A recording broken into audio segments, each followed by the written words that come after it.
बिस्मिल्लाहिर्रहमानिर्रहीम। अस्सलाम वालेकुम नाज़रीन कराम। पहलगाम में होने वाले वाक़या के बाद पाकिस्तान और भारत के दरमियान जंग छिड़ने का ख़तरा पैदा हो गया है। दोनों मुल्कों के सरों पर जंग के बादल मंडला रहे हैं। कोई नहीं कह सकता कि दोनों मुल्कों के दरमियान जंग होगी या नहीं होगी।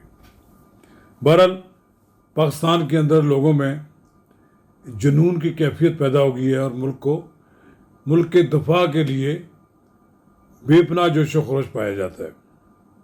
तो नाज़रीन कराम, कबल इसके हम आगे बढ़ें, आपसे इस्तदा है कि अगर आपने मेरा यूट्यूब चैनल नवाज़ रज़ा के साथ अब तक सब्सक्राइब नहीं किया तो बराए करम फौरी तौर पर सब्सक्राइब करें, लाइक करें और अब आपके साथ शेयर करें और आइकॉन का वो बटन दबाना ना भूलिए कि जब वीडियो लोड हो तो सबसे पहले आपको इत्तला मिले। तो नाज़रीन कराम, मकबूजा कश्मीर में पहलगाम के मुकाम पर जो वाक़या हुआ है, इसकी पूरी दुनिया ने मज़म्मत की है। पाकिस्तान ने भी मज़म्मत की है और भारत ने तो मज़म्मत करनी थी, लेकिन वो बैन सतूर पाकिस्तान पर इल्ज़ाम आयद कर रहे हैं। माजी में भी इस तरह के वाक़यात हुए हैं। भारत ने पाकिस्तान को मुर्द इल्ज़ाम ठहराया है, हालांकि पाकिस्तान बारहा खुलकर ये कह चुका है कि पाकिस्तान के अंदर होने वाली दरअंदाजी उसमें भारत मुलव्वस है। जो कुछ भी बलूचिस्तान में हो रहा है, शोरश के पीछे भारत का हाथ है। जो कुछ भी फाटा में हो रहा है, ये भारत का दिया हुआ पैसा है और उन लोगों को पाकिस्तान के ख़िलाफ़ इस्तेमाल किया जा रहा है। लेकिन ये जो वाक़या हुआ है, पहलगाम का वाक़या, ये 200 किलोमीटर दूर कंट्रोल लाइन से दूर है। ज़ाहिर है यहाँ पर कोई पाकिस्तान का आदमी जा तो नहीं सकता, ना ही पाकिस्तान इस तरह बॉर्डर क्रॉस करके किसी आदमी को भिजवा सकता है। रही बात ये, बाढ़ लगी हुई है बहुत बड़ी कंट्रोल लाइन पर, दोनों तरफ कोई आदमी गैर का क्रॉस नहीं कर सकता। भारत के अंदर 100 से ज़ायद आज़ादी की तहरीकें चल रही हैं। मणिपुर है और इसी तरह दूसरे जो जगह हैं जहाँ पर तमिलनाडु है। आप गिनते जाएंगे तो आप पता लगेगा पूरा भारत जो है उसमें अलहदगी पसंदी की तहरीकें ज़ोर पर हैं और कश्मीर में लोग अपना हक़ खुद इरादियत हासिल करने के लिए अपनी जानों की कुर्बानियाँ दे रहे हैं। अब ये वाक़या हुआ है, भारत ने इसमें अपनी शर्मिंदगी को छुपाने के लिए बैन सतूर हमारी तरफ से इशारे करना शुरू कर दिए हैं और फिर इसके साथ फौरी तौर पर उन्होंने पाकिस्तान के साथ जो सफारती तल्कात हैं उसकी सतह कम कर दी है। फिर ये कहा गया कि हम तास माहिदा जो है, सतलज और चनाब के और दरियात और रावी के जो तकसीम हुए हैं, इन दरियाओं के पानी को रोकने के लिए उसने कहा कि मैं दरिया सिंध का पानी रोकेंगे हम, और इस तरह की और धमकियाँ उन्होंने दी हैं। फिर उन्होंने ये भी कहा कि हम ये सिंध तास माहिदा जो है मअतल कर रहे हैं। ये सारी वो चीज़ें हैं जो रिएक्शन में शायद ये वाक़या इसीलिए कराया गया कि इनकी आड़ में वो ये करना चाहते थे।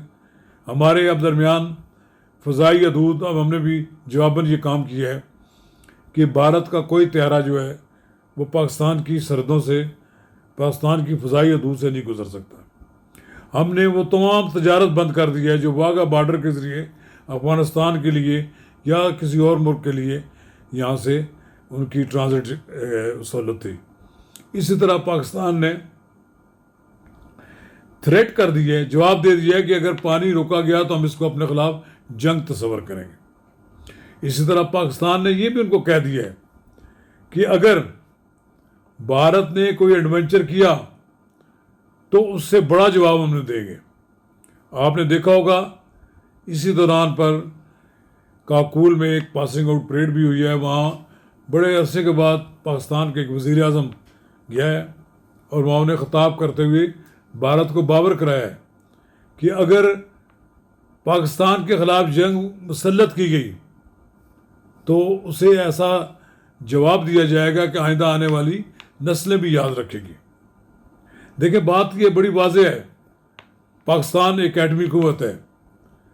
اللہ تعالیٰ ڈاکٹر عبدالقدیر خان کو جنت الفردوس میں جگہ دے. ذوالفقار علی بھٹو نے اس کی بنیاد رکھی. جنرل ضیاء الحق کے دور میں کولڈ ٹیسٹ ہوا اور نواز شریف نے اس کو ہارڈ ٹیسٹ جو ہے نا وہ کرایا. ہم نے باقاعدہ دھماکہ کیا اور پاکستان ایٹمی کلب کا ممبر بن گیا. اب بھارت کو علم ہے کہ اس نے پاکستان کے خلاف کوئی بڑی جارحیت کی تو اسے جواب میں اتنا ہی سخت جواب ملے گا کہ اس کی آئندہ آنے والی نسلیں بھی یاد رکھیں گی.